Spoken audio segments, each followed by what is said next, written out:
Hello, folks. What time is it? It is chess time with folks. If you've been following in my last video, I revealed what this channel will be all about, which is about the game of chess.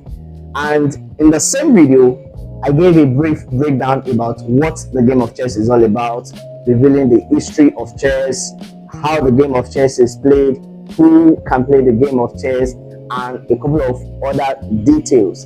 And I believe that you have been following and you are quite interested in what comes next.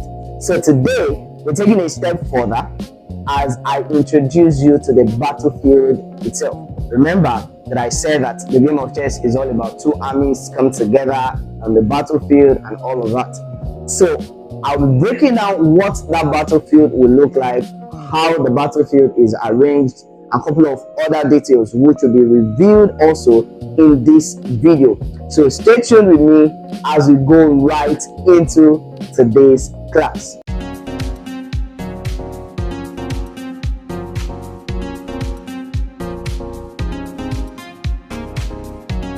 Okay, so we are here. Now, this is our battlefield, and this is where we are going to be learning about our chessboard. This is what a typical chessboard looks like, but a little bit bigger. And I guess you'll be wondering already, what are you doing with this? What are you doing with this? Don't worry, we'll be explaining everything bit by bit. Remember in the last video, I said, welcome to the world of 64 squares. And this is the 64 squares.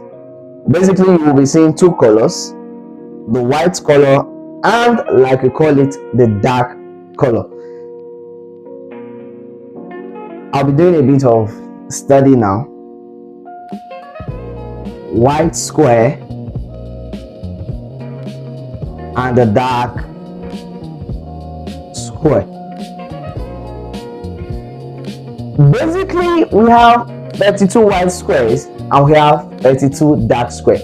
Why we call it the dark square is because on other chessboards you can have other colors. It can be brown, it can be blue, several colors. So rather than saying white square, green square, white square, blue square, we rather say white square and the dark square, because the white square is constant and the dark square can vary in color. So there is that. But the major question, like I said earlier, would be this row and this row as well. We call them files and ranks. These are the files. We have the file A, we have the file B, we have the file C, we have the file D. Now this might be the boring aspect of chess, but don't worry, it is actually going to lead to something fun very soon. So keep calm and learn. Remember all those kindergarten days or your elementary school time where you'll be told to be on a single file? That is exactly what it is. So we have the first file, we have the second file, we have the third file, we have the D file like that, the E file, and it goes on. And just like we are being ranked, just like we rank people, rank 1, rank 2, rank 3, rank 4, that is exactly why we have all of this. So we have the first rank, we have the second rank, we have the third rank, we have the fourth rank, the fifth rank, the sixth rank, and it goes on and on. But you might be wondering what exactly do I want to do with all of this. Don't worry, we'll be taking it bit by bit, a step after another, and you actually get to fix all of it together and you understand where exactly we are going with all of this. Because in chess, there is something we call notation, but we are not treating that today. So chill and let us keep that somewhere. When we get there, all of this will make sense very soon. So with all of this, there is something we call intersection. If maybe you do mathematics and maybe some bit of science subject, but for kids you might find that a little bit complicated. But let us explain it as something, a point where two objects or where two people meet. That is what we call intersection. So where Mr. A and Mr. B come together That is an intersection. And in this case, when it comes to the game of chess, each of these squares, they have a name they are called. And why are they like that? That means where the file and the rank meet, that is the name of our square. Now let me explain that. We have file A, then we have rank 1. So that makes this particular dark square A1. So that means when you are playing the game of chess, which we'll get there shortly, you will know that each of your squares have a name they are being called. So we have A1, we have A2, we have A3, we have A4, up till A8. So this is A1, this is A2, this is A3, this is A4, this is A5, this is A6, this is A7, this is A8.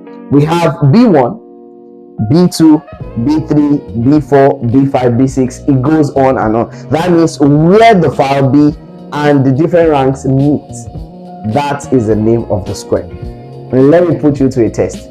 What exactly do we call this square? Yes, this particular white square. Exactly. That is E6. And there is a trick to it. Ensure that the alphabet comes before the number. Same way, let me try you once more. What is this called? Exactly, that is C7. So you might be asking, what exactly is this? What am I going to do with this? Just chill. In our next video, I'll be introducing you to each of the armies, and you'll get to know what exactly we are coming up with all of this, and all these things will make better sense. So stay tuned with me, and I will see you in the next video, where I'll be introducing you to all of the pieces, from the pawns to the rook to the bishop to the knight to the queen, and every of the other pieces, and the uniqueness of each of the pieces. And you'll know different things about them, how to play with them, what to do with them, how exactly whatever it is you need to know about the game of chess, you get to know about everything in our next video. So I remain Francis. See you in the next one.